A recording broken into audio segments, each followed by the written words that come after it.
అడవికి రాజు సింహం అంటారు. ఇక ఆ తర్వాత పవర్ఫుల్ టైగరే.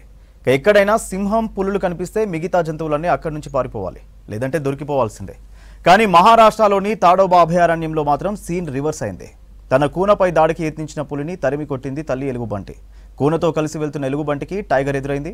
మొదటిగా కాస్త భయపడ్డ ఎలుగుబంటి తన కూనపై దాడి చేయడంతో ఎదురు తిరిగింది. ఒక్కసారిగా పులి మీదకు దూకి దాడి చేసింది. దీంతో అక్కడి నుంచి టైగర్ పారిపోయింది. దీనికి సంబంధించిన విజువల్స్ ప్రస్తుతం సోషల్ మీడియాలో వైరల్గా మారాయి.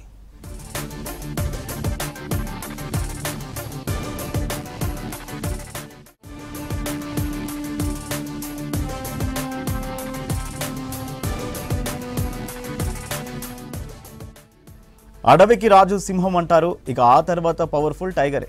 ఎక్కడైనా సింహం పులులు కనిపిస్తే మిగతా జంతువులన్నీ అక్కడి నుంచి పారిపోవాలి, లేదంటే దొరికిపోవాల్సిందే. కానీ మహారాష్ట్రలోని తాడోబా అభయారణ్యంలో మాత్రం సీన్ రివర్స్ అయింది. తన కూనపై దాడికి యత్నించిన పులిని తరిమి కొట్టింది తల్లి ఎలుగుబంటి. కూనతో కలిసి వెళ్తున్న ఎలుగుబంటికి టైగర్ ఎదురైంది. మొదటగా కాస్త భయపడ్డ ఎలుగుబంటి తన కూనపై దాడి చేయడంతో ఎదురు తిరిగింది. ఒక్కసారిగా పులి మీదకు దూకి దాడి చేసింది. దీంతో అక్కడి నుంచి టైగర్ పారిపోయింది.